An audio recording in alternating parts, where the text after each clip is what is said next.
Veja o que Tiago disse aos perdidos da casa de Israel, aos que faziam parte das 12 tribos dispersas, a diáspora, porque a carta, a epístola de Tiago foi escrito para os perdidos, para os que faziam parte das 12 tribos de Israel, estava a diáspora. Está no capítulo 1, versículo 1. E ele disse assim a respeito do fim dos tempos, a respeito do final do mundo, a respeito da escatologia. Veja, Tiago, capítulo 5, do versículo 1 ao 3. O entendimento está nas entrelinhas. Escutem agora, ricos, chorem e lamentem por causa das desgraças que virão sobre vocês. Os ricos aqui, Tiago estava falando daquela época, as desgraças que viriam sobre eles. Temos que respeitar a época, temos que respeitar para quem ele estava falando, quem eram os seus ouvintes. Escutem agora, ricos, chorem e lamentem por causa das desgraças que virão sobre vocês. Pega-se esse versículo, a religião, traz para os dias de hoje, como Tiago estivesse falando, escrito para nós, gentios, para nós do século 21, do ano 2022, dia 1º de julho. Pega isso como se fosse escrito semana passada, mas eu falei para você e eu vou te mostrar no capítulo 1, versículo 1 de Tiago, para quem ele escreveu, quais eram os ricos que estavam ouvindo ele. Veja, capítulo 1, versículo 1 de Tiago. Tiago, servo de Deus e do Senhor Jesus Cristo, ao acento, para as 12 tribos que se encontram na diáspora. Saudações. Você faz parte dessas 12 tribos? Quem eram os que pertenciam às 12 tribos? Eu não sei aqui, tribo de Benjamim, tribo de Judá, Jefté e outras aí que eu não sei. Sei que eram os judeus, os israelitas. Então os ricos que ele estava direcionando as palavras eram os ricos que pertenciam às 12 tribos, a comunidade de Israel. E eram naqueles dias. E as desgraças viriam sobre aqueles dias, sobre eles. Escutem agora, rico, chorem e lamentem, por causa das desgraças que virão sobre vocês, sobre eles. Versículo 2. As suas riquezas apodreceram, e as suas roupas foram comidas pelas traças. Versículo 3. O seu ouro e a sua prata estão enferrujados, e essa ferrugem será testemunha contra vocês, e há de devorar como fogo o corpo de vocês. Nestes tempos do fim, vocês ajuntaram tesouros.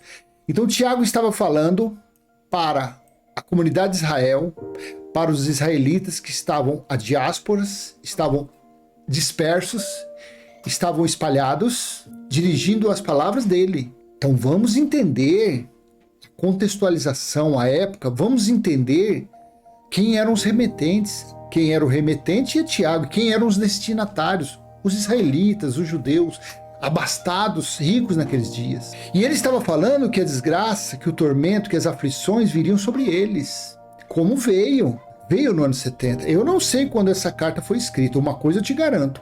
Ela foi escrita antes do ano 66. Ela foi escrita entre o ano 50 e o ano 66. Final de 65, aliás. Ela não entrou no ano 66. Então vamos colocar esses 15 anos ali naquele intervalo, como se fosse um cálculo de limite, naquele intervalo está lá. Ou você não concorda com isso? Então lendo, entendendo nas entrelinhas, nós entendemos o contexto, nós estamos com a nossa mente, com o nosso entendimento, libertos das amarras, dos enganos religiosos. Pode entrar o maior teólogo do mundo. Quando você tem a mente de Cristo, quando você tem esse entendimento nas entrelinhas, pode entrar o maior teólogo do mundo, fazer uma palestra e você ouvindo, mas você não engole mais. Porque ele não tem esse entendimento das entrelinhas, nesses tempos do fim. Mas nós temos. Ele não tem esse entendimento para quem Tiago estava falando essas palavras. Mas nós temos. Nós respeitamos a época. Eles não respeitam, porque se eles respeitarem as épocas, os seus fiéis darão o pé desses lugares. A Bíblia é um livro de história, meu querido, minha querida irmã, não adianta. Você pode sapatear, você pode grunir, você pode plantar bananeira. A Bíblia é um livro de história, com passagens temporais e passagens atemporais, claro. Nós devemos pautar o nosso caminhar nos escritos bíblicos, porém, sabendo que tudo se cumpriu. Não sobrou absolutamente nada para a religião. Não sobrou absolutamente nada para o pastor cuscuz com melancia azeda. Não sobrou não. Não sobrou nada, absolutamente nada. Olha que maravilha quando você lê um versículo, 3 versículos desse, você fala, meu Deus, Tiago estava escrevendo isso para aqueles dias.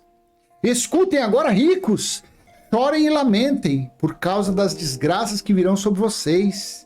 As suas riquezas apodreceram e as suas roupas foram comidas pelas traças. O seu ouro e a sua prata estão enferrujados. E essa ferrugem será testemunha contra vocês e há de devorar, como fogo, o corpo de vocês nestes tempos do fim. Vocês ajuntaram tesouros. Como foi a destruição de Jerusalém e do templo no ano 70 DC? Foi com fogo de baixo ao alto, do alto a baixo, que do templo sobraram somente os seus alicerces. E, é claro, sobrou o muro das lamentações, onde os incrédulos judeus e muitos cabeçudos que se dizem vão buscar bênção lá no muro da lamentação. 2 vezes errado, os judeus ficam lá, junco, aí sai um brasileiro daqui para buscar bênção lá. Tá 2 vezes errado. Que lá foi para os judeus. Ele sai daqui, lá, e Deus não está lá, Deus está no espírito das pessoas. Amém? Então eu deixo com você essa pequena mensagem, espero ter sido útil. Se for, joinha, compartilhe, se inscreva no canal. E assim que tem sido o meu entendimento. O meu entendimento está sendo nas entrelinhas. Eu não preciso pegar uma Bíblia e ler, não. Eu pego 2, 3 versículos e ali nas entrelinhas a gente vê. Nós temos a sensibilidade do entendimento claro daqui. É mérito meu? Claro que não. É honra minha? Claro que não. O saber é meu? Claro que não. É do meu Criador, do meu Senhor, que habita em meu espírito, que tem colocado esse entendimento aqui, essa moringona. Assim eu creio.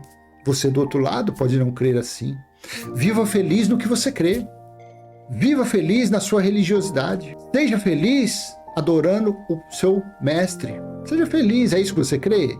Você crê que Jesus ainda vai voltar? Seja feliz nessa sua espera. Seja feliz. Porque no Espírito nós somos irmãos em Cristo. E Ele é o cabeça. Em Cristo nós somos iguais, pareado na mesma linha. Ninguém é melhor do que ninguém. Ninguém é inferior a ninguém. Tá bem? Então eu deixo com você essa pequena mensagem. Até a próxima, se Deus assim permitir. Tchau.